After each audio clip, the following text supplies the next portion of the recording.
This is the Barry Richards Show. WBSM On Demand. Without further ado, WBSM presents The Barry Richards Show. Streaming live on WBSM.com and the WBSM app. Call 508-996-0500. Text us using App Chat on the WBSM app. Now, The Barry Richards Show.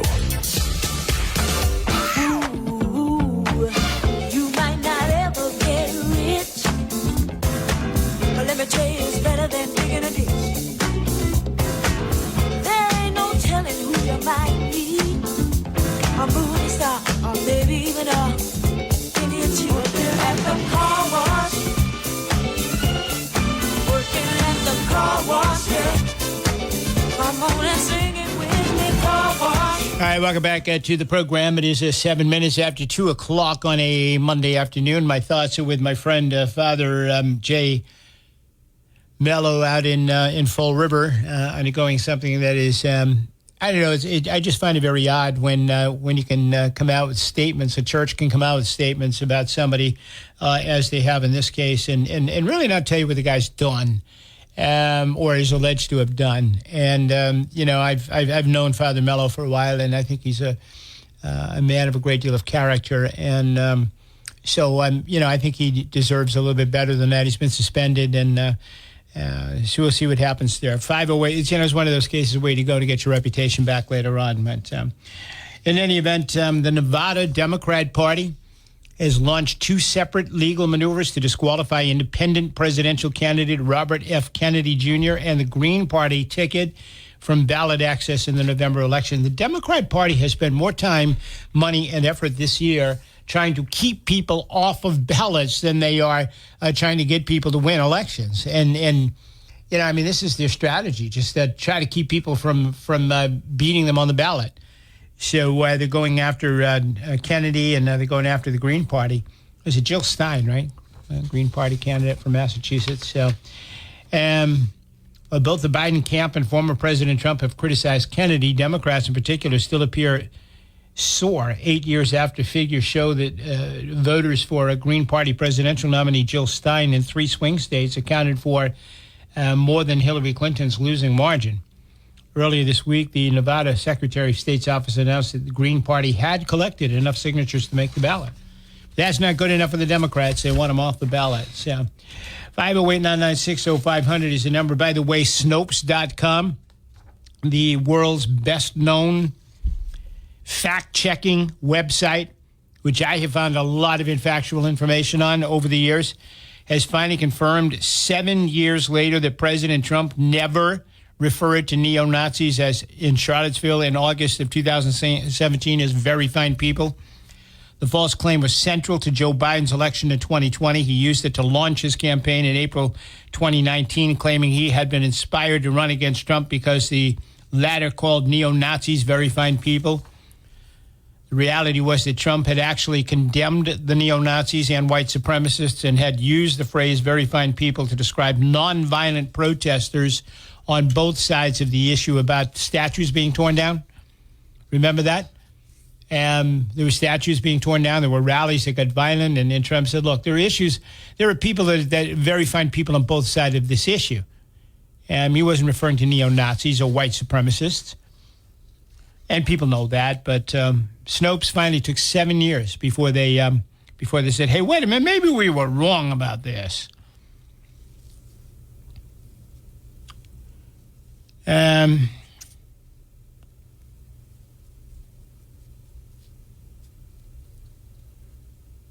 story goes on. Trump's people are demanding anyway that Biden recant all of his remarks about this. Biden tells Fox News that he is getting ready to face Biden on the debate stage.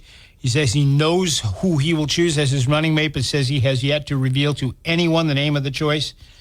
When speaking with reporters over the weekend, Trump said he has settled on a vice presidential nominee. In my mind, yeah, Trump said, when asked by NBC News at a retail shop in Philadelphia on Saturday if he has decided on a running mate. When asked if the person he has picked is aware The former president responded, no, nobody knows. Trump added that the person he has picked will most likely attend Thursday's first debate.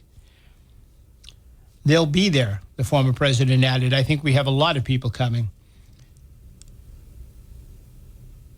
I'll be announcing it right around the time of the convention, Trump reiterated to Fox News as he pointed to the Republican National Convention, which kicks off on July 15th in Milwaukee.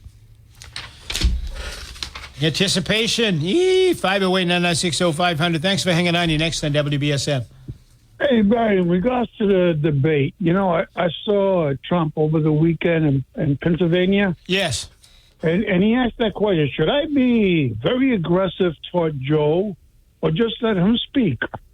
Yeah. So I know he's taking this under advisement as to what Trump is going to show up.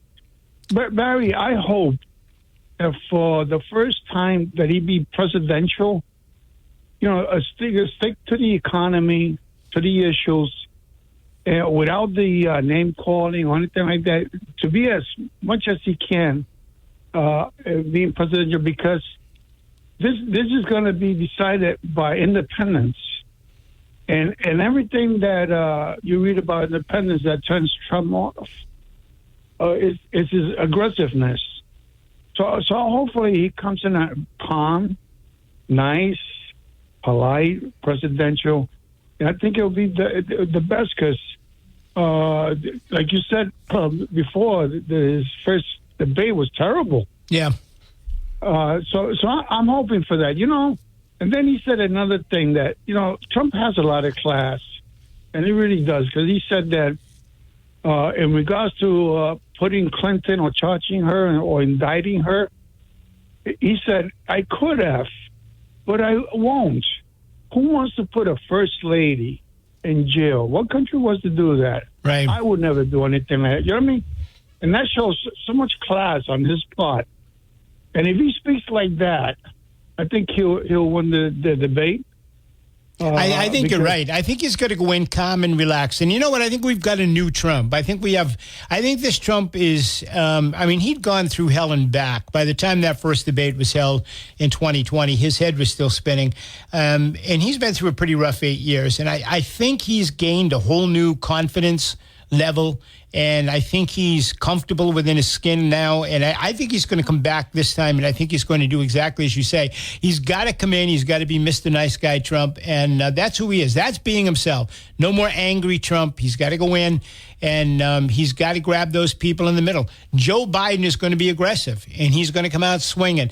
And I think Trump needs to respond to Biden, but he needs to do so in a calm and relaxed manner without name calling.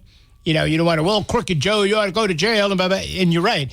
And the point about Hillary, I do think that shows a lot of class. And that's what he said after the election in 2016, because everybody wanted him to prosecute Hillary. And it was like, look, we don't need this. We've got too many things that we want to do. We don't need to go after that. And it does send the wrong message. And he's picked up a lot of supporters now from people who are just absolutely, just out of their minds over the fact that they're trying to lock up a former president. So imagine if he comes out and he's going after Hillary and he's going after Joe Biden and he's got too much to do. Let that stuff go at this point. I agree with you 100%. Yeah, I hope so. And Barry, I'm going to tell you, Hispanics in America, the last survey, 68 million. Hispanics live in the United States, and that's a big voting bloc. And right now in Puerto Rico, right, they had a blackout, right? 350,000 people lost their electricity, and they're still having problems from the Maria. Yeah, and I would have wished during the weekend that Trump would have addressed that because that needs to be addressed. There's no reason after spending billions and billions of dollars that in Puerto Rico people still don't have electricity or losing it. Yeah. Or it's like living in Gaza where they give you electricity for 1 hour a day.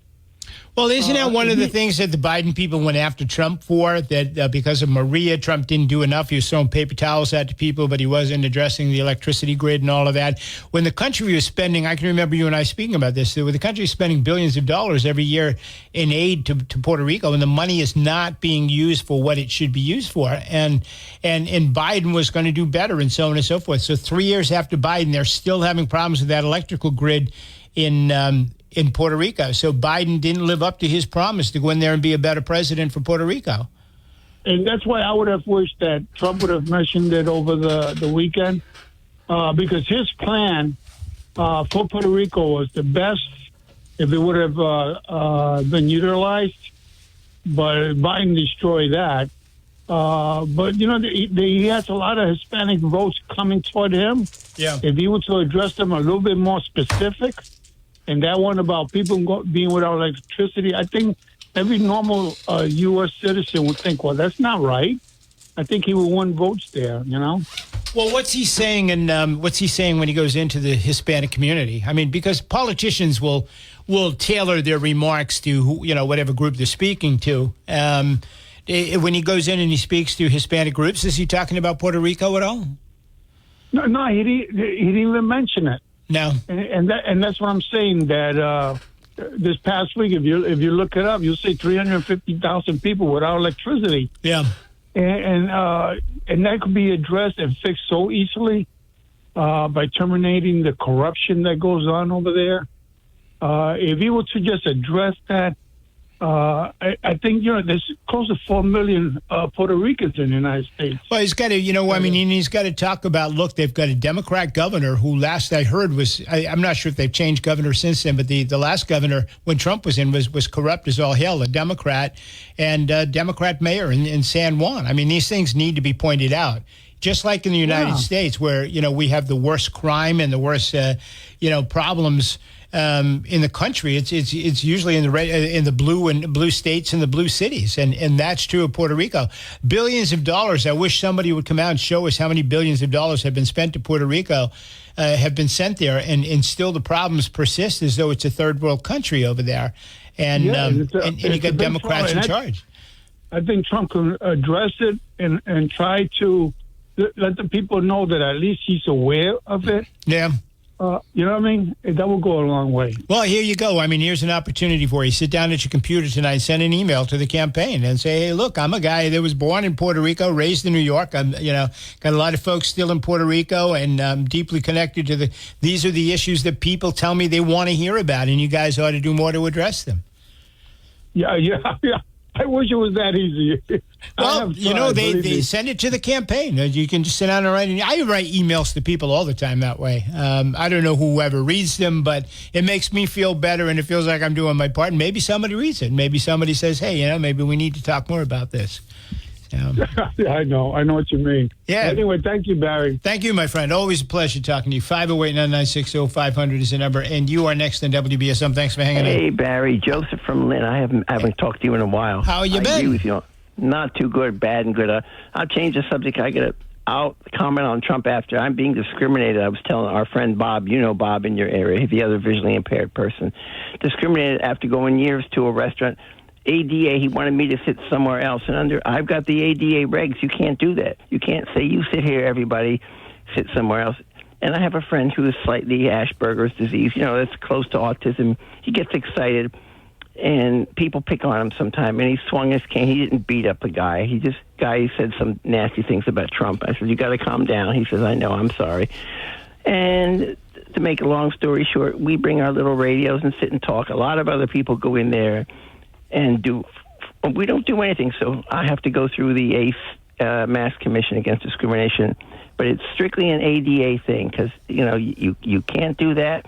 If people who are disabled, let's say you were disabled, you could sit here, you can get special help. They even have a clause where ADA people who are disabled have priority seating. And it's just so bad that this whole world's changing. Well, where's the issue that you're having with ADH seating? ADA seating. No, ADA, Americans. Yeah, Won't let me go in there. Where's the problem that you're having seating? He doesn't want me to sit in the little booth that's closer to the service so we can hear the service and put our canes and stuff under. We don't want to sit in the dining room because it's a big open space and people are loud in there and everything else, and there's nowhere to put your canes and, bags. And so this is easier for us. And we've always sitting here. My friend's been going for 4 years with me. I've been going since 1985 or 90. I don't know. This guy's changed. He's lost a lot of help. He doesn't treat his help that well. And who is it that we're talking about? We're talking about a restaurant here, right near me. Okay. A restaurant right near you, he's not following the ADA rules that he's supposed to be following. Most people, I found out, don't really know about the guidelines, Barry. I didn't know this, they can't say in the restaurant, in the deli, you sit over here, everybody else can sit there but you. You can't do that. Well, why do they want to do that? Why are they doing that? He didn't say. He says, you're too much of a distraction, and you get too much help and all this. And he doesn't want the girls helping us walk to the bathroom, so we don't have any... the whole thing is... We'll find another restaurant. Well, it's not that easy around here. If I lived where Bob lived, there'd be a lot of restaurants. But there's one in Peabody where I go now, but it's not that easy. Yeah. And now my remarks on Trump. You're right, he has to act presidential. I think he will eventually go after Hillary because of what's going on now and the other people. But let Biden swing and yell. And he has to show pictures. Another talk show host said of those people that were killed, and he won't mention their names. That mother, what was it? Where was she, with the 5 kids and Lank? Well, Trump can mention all of that, and he doesn't have to go out about it. He doesn't have to be angry about it, but just say, hey, look, these. He can be nice and show that. There exactly. Are the pictures. Mention the names. And Trump has called these mothers, and Biden hasn't.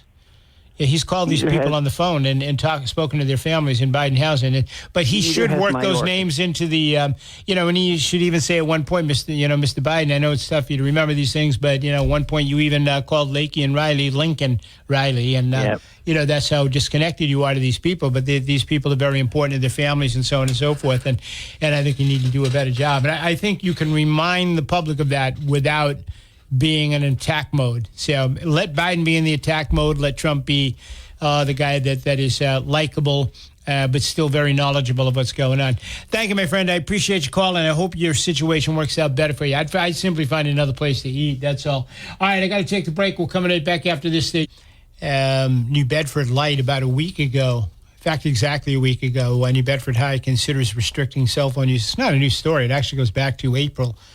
When this was discussed by the school committee. And, it's out there, and it's going to be debated in communities all across the country while we are on school break. Some school systems go back earlier than ours. I know my friends in California, down in Florida, their kids go back in August, so in early August, and sometimes July. So they've been on break. But last year, Education Commissioner Jeff Riley announced an experimental grant to fund districts that wanted to implement some type of cell phone restriction.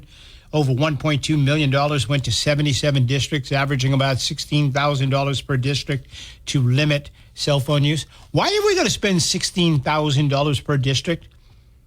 $1.2 million. Can't we just say no phones, period? That doesn't cost anything. No phones. Doesn't cost a penny. But we spend $1.2 million in Massachusetts for experimental programs on telling kids not to have phones. I mean, how stupid is this? I mean, really, think about it. I don't think there should be phones in the classroom, period. Elma Del Mar was one of the districts to receive some of the money. The New Bedford-based charter school used its $15,000 award to purchase storage cabinets and lock boxes to keep phones during the day. The school is also funding workshops on how to prevent cyberbullying for families and staff, according to the surveys that Elma Del Mar administrators conducted. Only 3% of middle schoolers rated the new cell phone policy negatively. So, I think if given a chance, kids can get used to this real easily. We never had phones in school. And, man, we survived. Isn't it amazing? Oh, you can't take my Johnny's phone away. Suppose I got to reach him. Well, you know what? Call the office like my mother did. My mother had to get a message to me during the school day, which was extremely rare, if at all. She would call the office, and the office would tell me, yeah, here, your mother just called, and this is what she wants. We didn't need to have a cell phone. I mean, look, I'm not going to debate cell phones. Cell phones are useful. And, if the kids want a cell phone in case Mama wants to get them on the way home from school. Are you walking home now, Johnny? Yes, Mama, I'm walking home now. And, if that's necessary, then, whatever. But during the course of the day, cell phones, no, absolutely not. Take them away. Don't bring them to school. That's even better. But that becomes a real pain in the ass for the people that work in the schools because kids bring them in and they sneak them in. I remember getting a call. Oh, my God, I wish I could remember her name now. Greenhouse at New Bedford High School. How many times I got a call from her? Your son has brought his Game Boy to school today, and it's not supposed to have it, and blah, blah, blah, blah, and he sneaks it in. I've finally taken it away, and then it got stolen from her desk, and the school had to pay for another one, and, it was a real pain in the butt. But, so it's tough. But I think I just leave the damn phones at home. Parents, come on. You get them when you come home. 508-9960-500. You're up next on WBSM. Good afternoon. Isn't this the weather you love? This is the weather I adore. Yes, I love this weather. There you go. Yeah. I got two thoughts or two questions, I guess. I mean, Trump gets in. I think he's got two uphill battles. One, he's going to deal with the FBI after all the stuff they've done with him. So I guess he may be cleaning house. And the other thing is, are the Republicans actually going to do anything for him? I mean, when he went in the first time, they were all quiet. Remember this whole thing about changing Obamacare and all that stuff, and that went nowhere? I mean, are the Republicans just going to hide in the shadow? I mean, or are they going to actually help him? I guess there has been there's a new breed of Republican that has come to Washington since Trump first got elected. I mean, you got J.D. Vance, you've got Marjorie Taylor Greene, you got Boebert out in California. You got a lot of pro-Trump Republicans that are in the Congress now that weren't there before, and you've lost a lot of people like what's his name from Wisconsin, who was the Speaker of the House there for a while. And various people like that have since retired. And Mitt Romney's leaving and so on and so forth. So I don't know. It's going to be interesting to see. I think a lot is going to depend upon how many Republicans that Trump has endorsed can follow his coattails and ride his coattails in this election. Because that's my thing is it's not whether I'm for or against them. Any president's going in that's got such an uphill battle where their own party kind of ignores them. It's like, why put them in if it's not going to help the situation? And that's basically my question. That's why I'm concerned about what's the Republicans going to do to help this guy. Well, think about it. Even with the Paul Ryan was the guy I was trying to think of. Even with the Republicans stacked against him in when he was in from 2016 to 2020, he's still got a lot done. I mean, look what he did with the economy. Look what he did with the trade agreements. Look what he did with NATO. We got a lot done. Got the border. Even with the Democrats suing him and the courts all over him for the border and trying to build a wall and all that. So he did accomplish a lot. So imagine if he goes in there now and he's got the majority of the Republicans in Congress are Trump Republicans, MAGA Republicans. The sky's going to be the limit. But he's got to drag some people in. He's got to get a majority in the Senate, and he's got to increase his majority in the House. And he's got the possibility to do that. He's got pretty big coattails. But I'll tell you what, even Trump without a Congress is better than a Biden any day. I'm not disagreeing. I just want to see positive change. And like I said, if the party is not there supporting, it's like, it's frustrating. I mean, that's how I felt when he went in the first time. When the Republicans just like, they whine, and then nothing came out of it once they did get a Republican president. And it's like, well, what more do you guys want?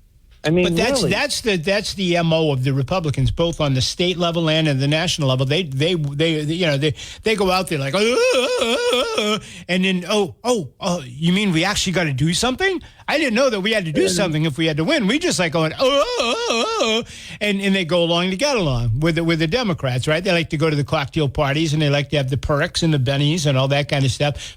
But they didn't really want to work. You didn't expect us to work, did you? Unfortunately, I kind of do. Yeah, me too. Well, that's why I love Marjorie Taylor Greene to pieces. I think she's the greatest thing to hit Congress. J.D. Vance is another one, and all of these people.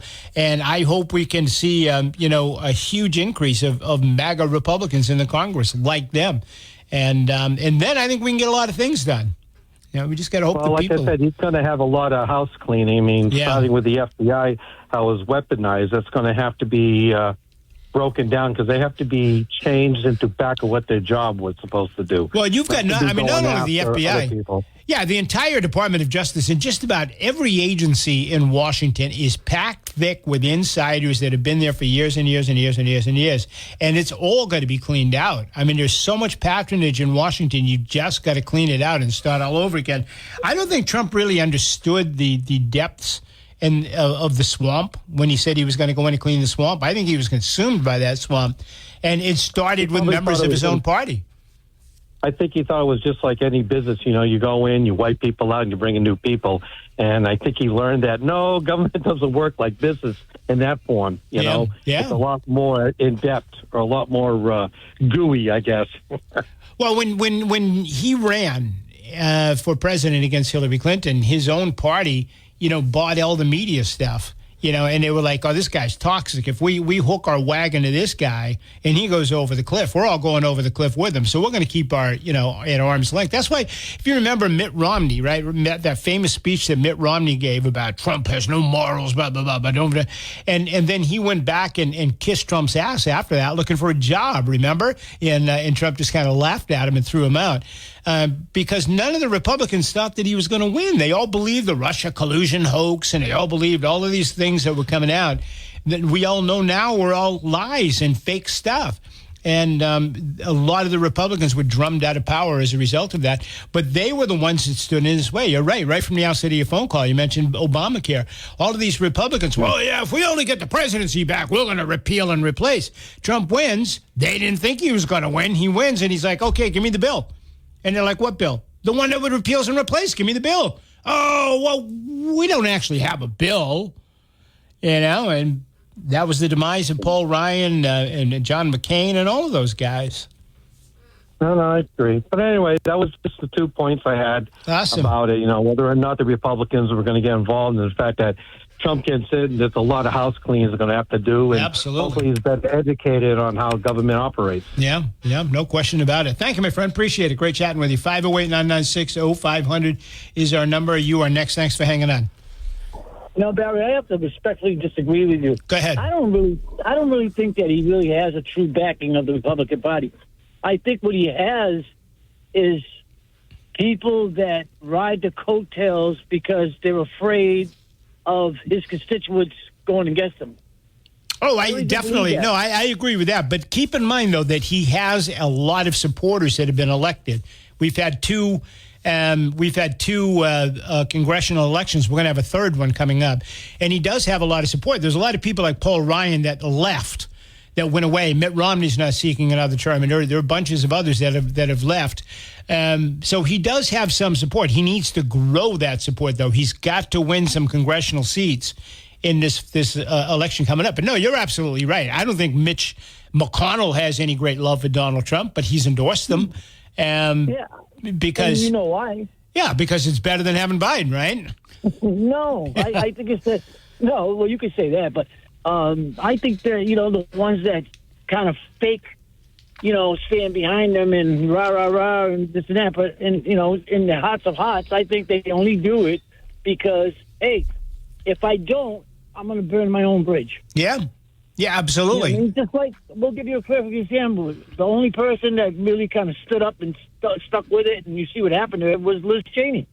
Yeah, She's no longer in office anymore, right? But Liz Cheney was a different part of the Republican Party. Liz Cheney was from the swamp dwelling section of the party where the Bushes came from and Mitch McConnell and all. That's yesterday's Republican Party. That's not today's Republican Party. Both parties have evolved into something. And it happens all the time politically. The parties change with the membership. And, the Republican Party of today is not the same Republican Party during the Bush years. You know, and the Democrat Party is not the same Democrat Party as even the Clinton years. And they've evolved and they've changed. The Democrats have become a lot more radical left. The Republicans have become MAGA. So, you know, you've got different representation there now. If you don't go along, and you resist, you're going to be tossed by the wayside. If the voters want MAGA Republicans and not Bush Republicans, and you're not a MAGA Republican, you're going to get booted out of office. And the same thing with the Democrats. If you're not a left-wing Ayanna Pressley, AOC Democrat, you're going to run into trouble. That's why Markey beat the crap out of little Joe Kennedy, because he was able to reinvent himself as one of these really squeaky, left-wingers, and Joe Kennedy was just too moderate for the voters. But don't you think we have, on both sides, you have extreme people on both sides, like you just said, like AOC, but you also have, you know, the one that you just mentioned, Marjorie Greene.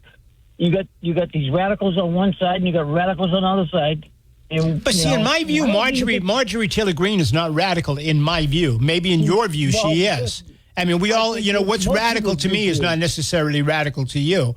I think that socialism and transgenderism and all of this kind of stuff, I think is radical. I think Marjorie Taylor Greene represents the America that I grew up with. You know, the America that I think John Kennedy loved and that John Kennedy would be supportive of right now. I don't see anything radical about what Marjorie Taylor Greene stands for. I think most people would disagree with you. Well, go ahead. Tell me where I'm wrong. No, I don't think most people would at all. But tell me where I'm wrong. I'm being perfectly honest with you. I mean, from but hold on. No. Tell me what I'm wrong. Tell me. Give me an example of what Marjorie Taylor Greene stands for that you think is radical. I think that in her actions alone, you know, just like when Biden had the State of Address, for somebody to get up there and disrespect the president of the United States like the way she did, I mean, she was a minority in that. But hold on, that's first of all, that's not being radical. You might consider it to be disrespectful, but it's no more disrespectful than Joe Biden on the debate stage calling the president of the United States a clown. That's no more disrespectful. I mean, if they can call Bush a brown shirt, I mean, if one hold on, I listen to you. Listen to me. If one side can call the other side names, and then what's good for the goose is good for the gander. But standing up and calling somebody a liar on the House floor, that's not radical. That happens in Congress. In the old days, they used to bring guns into Congress, remember, until they had to ban them. So, I mean, that's not radical. You remember the congressman from Massachusetts that got beaten to almost near death with a cane in the congressional chamber. So that's not radical. A viewpoint is what's radical. I can give you 5 points right now that I think are radical that the Democrats stand for. Open borders, transgenderism, abortion on demand. Well, there's 3 right off the top of my head. Green energy, funding this war. Not supporting Israel, there's 6. I could keep going. Can you tell me one thing that Marjorie Taylor Greene stands for that you consider to be radical? Not her behavior, but her position. Okay, when I was talking to you about, I was looking at her behavior, to be honest, perfectly honest, the way she carries herself. I don't see most Republicans carrying themselves like her. But you said she was radical, and you said that she's. I don't understand why you say she's radical. The points that you just made, it was you talking about Democrats in general and about what you feel as though they stand for, and that's radical to you. But there's a whole lot of things that Marjorie Greene stands for that most people would probably think the opposite of. But you can't tell me one of them. I just listed 6 things that I consider to be radical that the Democrat Party is fighting for right now. You can't tell me one thing that Marjorie Taylor Greene stands for that is radical. I don't think that just because a party or a person stands for something, then it's radical. In your opinion, it's a radical, but maybe in their opinion, no. Listen. You're not listening to me, and you're not even understanding the concept of what we're talking about here. My idea of radical and your idea of radical are 2 different things. Okay, I'm going to try to explain this real quickly again because I got to move on. What I consider to be radical and what you consider to be radical may be different things. The things that the current Democrat Party is advocating for, I consider to be extremely radical. They want to take down statues. They want to change the Constitution. They want transgenderism in school. I just mentioned the Biden administration is suing the state of Tennessee because Tennessee just passed a law that doesn't allow hormone treatments for children and in transgender surgeries for children. Biden administration is suing Tennessee. I think that's radical. There's a lot of radical things that I believe are going on in the Democrat Party. You may not think they're radical. But you're telling me Marjorie Taylor Greene is radical. I'm telling you Marjorie Taylor Greene is standing for the things that you and I were raised on, the values and the traditions in this country that John F. Kennedy would stand beside today. But you can't tell me anything that she's doing or stands for that's radical.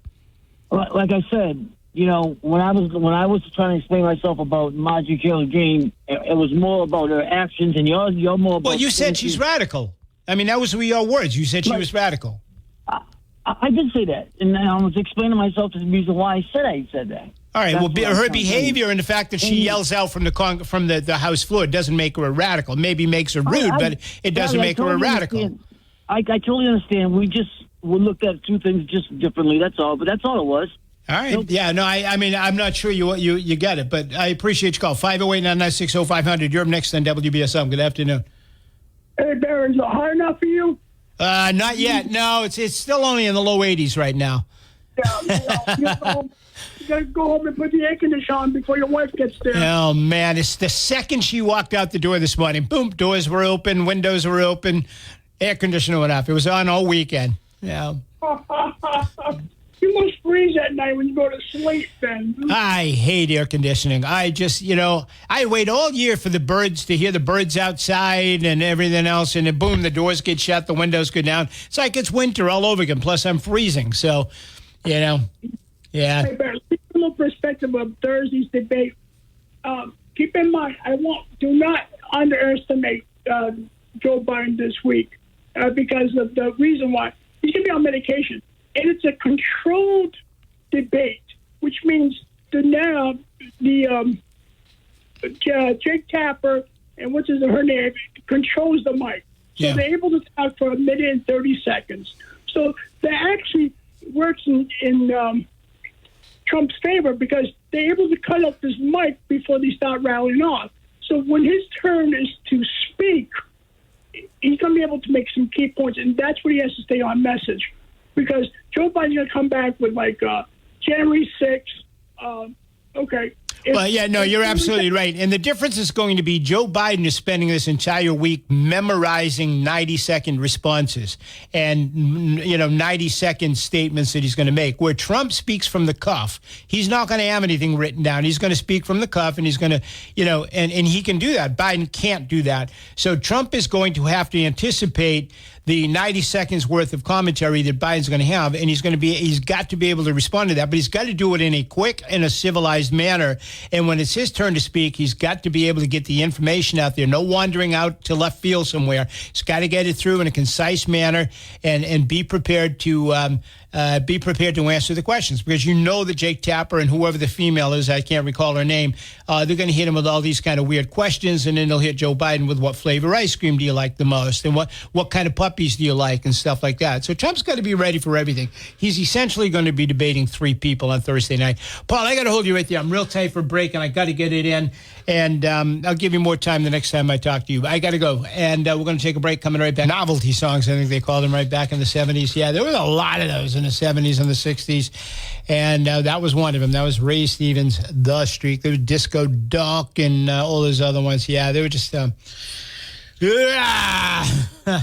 when they came on the radio. Young people hear those today and they're like, you actually listen to that? That was radio back in the 70s? Well, there was a lot of different things that made radio back in the 70s. And that was part of it. Radio was going through a transitional phase. Music was too. I mean, really, when you think about it. But there was a lot of good stuff that came out of the 70s and a lot of garbage that came out of the 70s. And I guess that's true of any generation, right, or any decade as far as music. You get some good stuff, you get some bad stuff, and just kind of throw it all together. The interesting part about radio back in the 70s, and I was playing music back in the 70s, was the different type of music all in one one format. We didn't have, a country station. We didn't have, there were country stations, but you didn't have a station just for country, a station just for rap, a station just for hip hop, station for, It was like top 40 stations played everything. And, as a top 40 jock, I might play, another Brick in the Wall followed by Kermit the Frog's Rainbow Connection or something, It was that diverse. And then you might have Charlie Pride country song mixed in there too, and there'd be a whole bunch of different stuff. But it was fun, always fun. Always had a great time. 47 years doing this, can you believe it? All different types of formats, all different types of people, all different types of stations, and it's been a great ride. Looking over here on my clock, trying to see. I'm going to have time to fit one more. I got to get one more break in, but I'll have time to have one more call if somebody wants to. Maybe offer Trump some words of wisdom going into the debate on Thursday night. I'm sure he's listening right now, and he'd appreciate hearing from you. But let me take the break first, and we're going to come right back after this. Good afternoon. Good afternoon, Barry. Hey, how are you? I'm doing absolutely fantastic. Thank you so much for taking my call. Yeah, welcome. Thanks for calling. Appreciate it. Another absolutely outstanding show. Thank you so much for doing your part. Thank you very much. Appreciate it. Yes, I think Mr. Trump will be just fine. He's in very good care. He's going to have no problems. And for all these people that like to call up and give you a hard time about this, that, and the other thing about Mr. Trump, they really ought to just think about, are they better off now than they were 5 years ago? I stated earlier in the program, and again, I was referring back to something Tim said this morning. Not Tim, but Chris McCarthy said this morning, and that is, if you don't know at this point the difference between these candidates, or if you haven't decided how you're going to vote yet, then you need to take yourself off the rolls, because you shouldn't vote. 4 years of Trump, 3 years of Biden, you should have a damn good idea of who you're voting for and why you're voting for that person. And apparently there's a lot of people who are not sure yet. I don't get that. I think there's a lot of people that are trying to stay in the bubble. They don't want to deal with reality. The Orange Man is bad. If the TV came out and said tomorrow the Orange Man is great, it'd be a landslide. But the TV, think about it. Gas, $1.99 that night on TV. Donald Trump's no good. Well, I'll tell you what. If I hated Joe Biden, I've never liked Joe Biden. He's ever since he first got into politics, I've never liked Joe Biden. Yeah. But I'll tell you what, if the economy was good and gas prices were low, food was low, the border was closed and everything else, I say, you know what? I got to hold my nose and go and vote for the dude. Yeah. Well, again, I haven't been too much of a Mr. Biden fan ever since he dealt with Clarence Thomas back in the 80s, and he really showed his true colors. Yes. Yeah, absolutely. Barry, thank you again. We got to keep pushing that, Barry. That man's a racist. He's a proven racist. It's on videotape. You can watch it. Anybody can watch it. He's a proven racist. Yeah. Thank you, Barry. God bless you. Thank you, my friend. Appreciate it. 508-996-0500. And that's the incredible thing these days is you can find a lot of this stuff on videotape. If you go back and you watch on YouTube or whatever, do a search, go back and watch some of this stuff. Joe Biden, in his own words, he's got a history. He's got a long track record in politics, and you can hear some of the things that he said and some of the positions that he's taken. They're right out there, but people don't want to take the time to do that.